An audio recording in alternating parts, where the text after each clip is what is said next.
Hi, I'm Kumar, Senior Consultant and Managing Director of Procentric Global.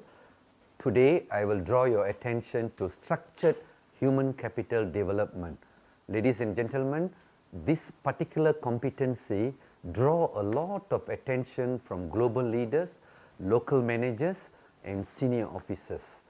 So today, I will be answering some of the questions posed to me, and I'm going to use my 20 years of work experience to share the techniques and tools. How do I define human capital development? The first question posed to me. Now, basically, human capital development is a process. You need to understand that it is a process and it is a structure. Now, when I say it is a process and structure, the organization has to enable the job holder. The job holder here referring to various positions. They can be a clerk, they can be an officer, they can be a manager, engineer, executive, marketers, and various other positions. Now, enabling the job holder to acquire the required attitude. Attitude is related to behavior, skill, and knowledge in line with the industry requirement. If you are an electricity company, you focus on electricity related competency. If you are a hospital, you focus on clinical and surgical competency. If you are a hotel, you focus on hotel related competency.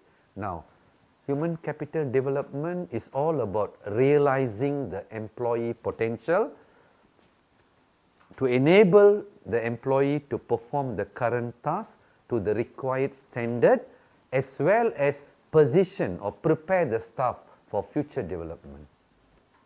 This question can be looked at 3 dimensions. Number 1, some companies has already created clear process, structure and system. Some call it succession plan. So the succession plan is being implemented systematically. That's why in some multinational and some institution, when a person is promoted, prior to the promotion, the employee is already equipped with the relevant attitude, skill and knowledge. This is the best practice. But however, if we look into the practicality, many companies do not have a proper system and tools when it comes to human capital development. We are taking a piecemeal approach or accident approach, or sometimes the job of developing human capital is totally left in the hand of human resource managers or directors. This is not healthy. To give some example on best practice on human capital development, once you have your competency developed for your employee or job holder, there are many means and method you can bring the employee to the desired level. Number 1, you can put them to the right assignment and they can learn the skill by doing. That's the most, this is the most useful tool. Now, number 2, many generally use training as the platform. No, they send the staff to training. Now, what you need to take note is the best practice should be always when you send the employee for a training, the company should already have a system whereby the immediate supervisor sits with the job holder and determine what is the 1 or 2 objective the employee must achieve when he or she attends the training. And after attending the training, when the employee comes back, there must be a system to encourage the employee to implement at least one idea that he or she has learned. Certainly. Now, maybe I want to start with mentoring first, coaching second, and counseling as number 3.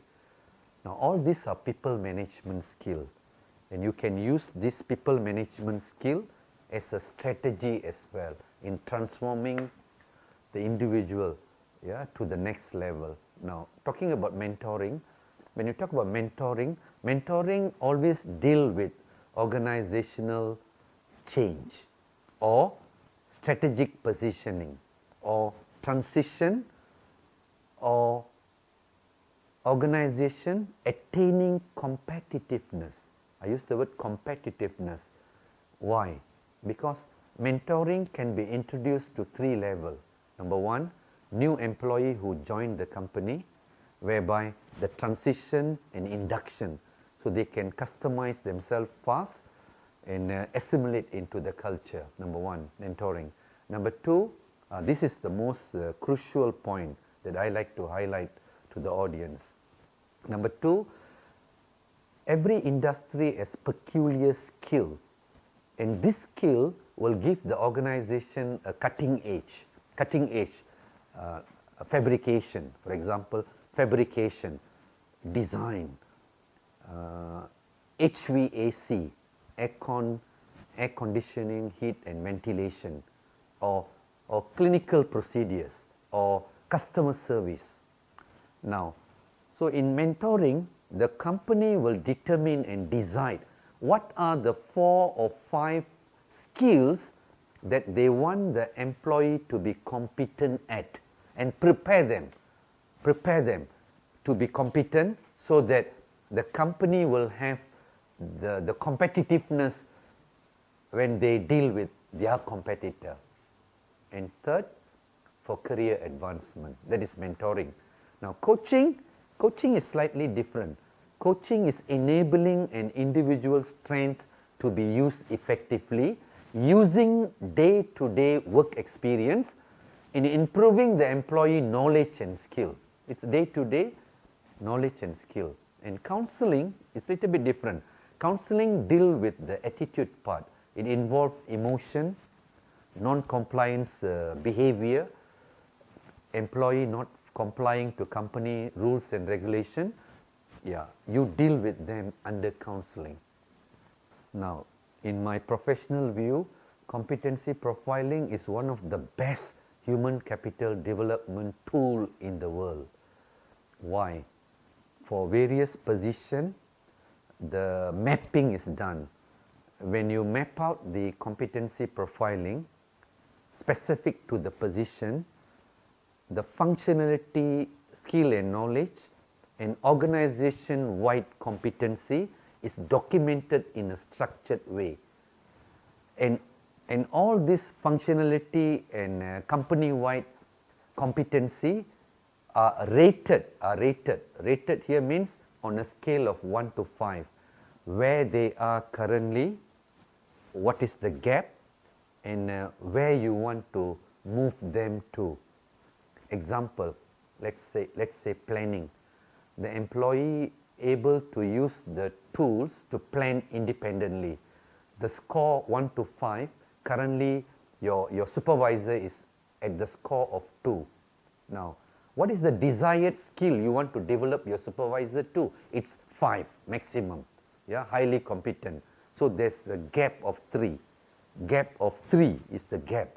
Now, what are the programs the company should undertake? Here, company means the immediate supervisor or manager must undertake to position the employee take the employee from number 2, score number 2 to 3, 3 to 4, and eventually 5.